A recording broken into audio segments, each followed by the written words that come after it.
Assalamualaikum warahmatullahi wabarakatuh. Perkenalkan, nama saya Aldi Krisnada Putra dari Universitas Amikom Yogyakarta. Pada kesempatan kali ini saya bersama dengan seorang pelaku usaha di daerah Ponorogo yang ingin saya wawancara. Boleh dengan Mas siapa? Ya, perkenalkan nama saya Aan, Mas. Mas Aan. Ya. Boleh Mas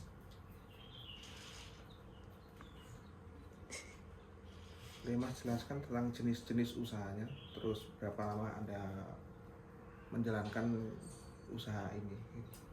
Ya, terima kasih Mas Aldi ya. Iya, Mas Aldi. Dari Universitas Amikom Yogyakarta yang pada kesempatan kali ini kita sharing terkait dengan apa yang sudah saya kerjakan atau saya geluti selama ini. Jadi sejak tahun 2015 Mas mulainya. Sejak tahun 2015 itu saya memulai merintis sebuah usaha di bidang telekomunikasi jaringan internet awalnya, dan sampai sekarang berarti sudah berapa tahun ya?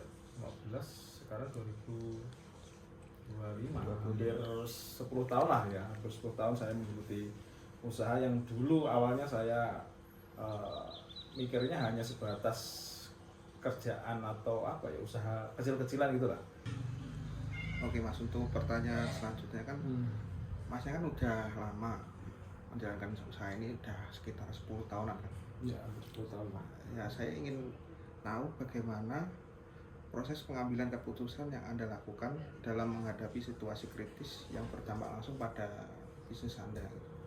Itu gimana Mas? Jadi kalau kita ngobrol masalah itu, karena kita itu gini Mas, pesaing kita, kompetitor kita itu sebenarnya banyak. Nah, dari beberapa kompetitor yang ada itu kan kita juga harus memikirkan dan cara agar kita tetap bertahan dalam usaha. Makanya yang saya prioritaskan untuk usaha ini, jadi itu dari segi layanan. Contoh yang kemarin itu karena memang sudah banyak kompetitor ya di daerah sini juga. Kita kemarin itu dalam waktu layanan itu kan hari Senin sampai Sabtu dan Minggu libur. Nah, karena memang yang diutamakan layanan, akhirnya kemarin kita adakan rapat dari tim teknis, kemudian tim administrasi dan juga tim keuangan. Kita ada rapat bahwa untuk hari Minggu itu harusnya tetap ada layanan di lapangan. Nah, makanya kita rumuskan akhirnya ada semacam sistem piket. Sistem piket itu untuk menanggulangi ketika ada trouble di hari Minggu, itu kan tetap bisa dilayani. Walaupun mungkin kalau trouble berat itu ya tetap nanti akan menunggu full timnya ketika hari Seninnya. Tapi kalau hari Minggu ya tetap bisa dilayani di lapangan. Siapa tahu itu cuma apa ya, trouble sepele, contoh adaptornya yang rusak, contoh mungkin hanya ada kabel di dekat rumahnya yang putus, ini kan tinggal disambung kan sudah beres seperti itu.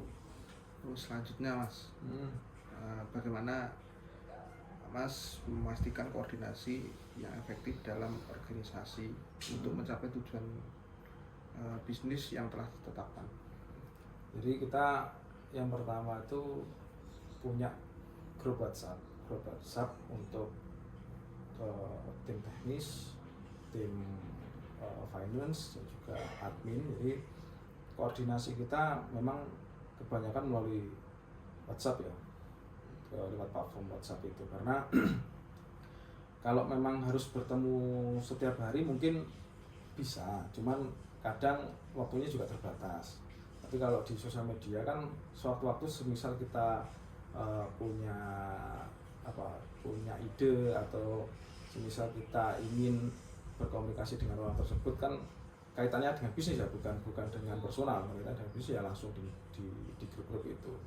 Terus kemudian seminggu sekali memang kita adakan juga semacam sharing, ada permasalahan apa di lapangan, kemudian mungkin strategi yang akan kita lakukan kalau semisal di daerah tersebut mungkin ada layanan yang kurang puas Kemudian kalau di bagian keuangan pasti ya, karena kaitannya bisnis kan pasti kaitannya dengan keuangan juga erat.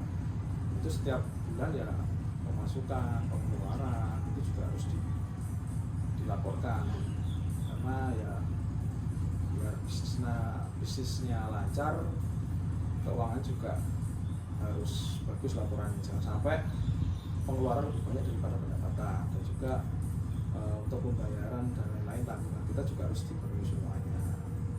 Seperti itu, Mas.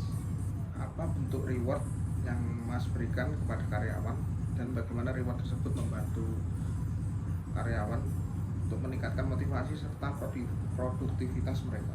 Ya, jadi kalau reward kita yang pertama itu ada yang namanya bonus absensi. Jadi kalau semisal dalam 1 bulan itu mereka masuk terus dan tidak ada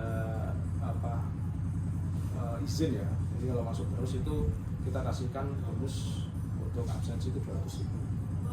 Dan itu didapat kalau memang masuk terus dalam 1 bulan. Kalau tidak masuk 1 kali ya itu sudah tidak didapatkan. Itu yang pertama. Yang kedua ada bonus untuk informasi. Jadi kalau ada informasi pelanggan baru dari teman-teman teknisi ataupun teman-teman divisi yang lain, itu ya kita kasihkan tambahan semacam bonus informasi lah. Bonus informasi tergantung juga apa yang diinformasikan. Kalau memang proyeknya besar juga bonusnya sudah besar. Terus selanjutnya ini mengenai bisnis, Mas. Ya. Apa pelajaran terbesar yang Anda dapatkan dari kegagalan dalam bisnis dan bagaimana hal tersebut mempengaruhi gaya kepemimpinan Anda? Oke, saya itu dulu orang yang pemalu, Mas. Saya itu ikut organisasi. Itu nggak berani. Titik balik saya itu ketika saya kuliah. Saya kuliah itu pernah menjadi ketua himpunan, saya pernah menjadi ketua BEM. Saya juga alhamdulillah di desa dipercaya juga sebagai ketua Karang Taruna. Sekarang saya sebagai BPD Desa Ngemot. Dari pengalaman organisasi itu akhirnya pengaruh juga di usaha saya.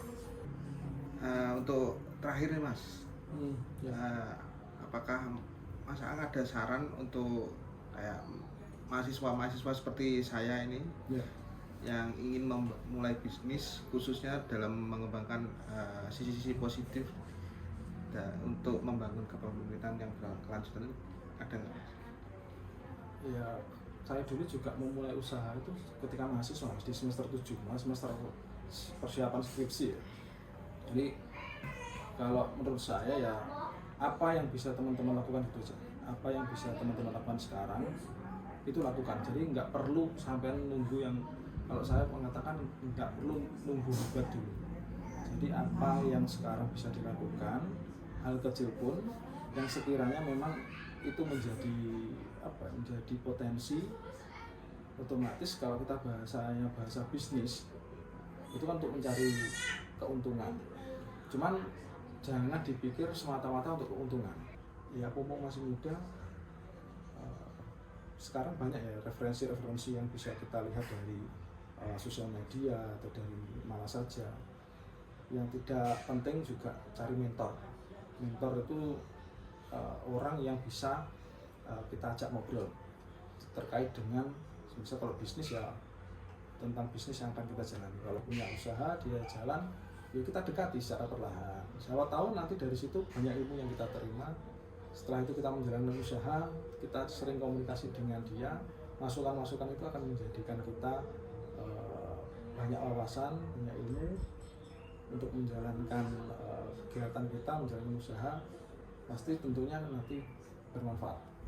Jadi kurang lebihnya seperti itu, Mas.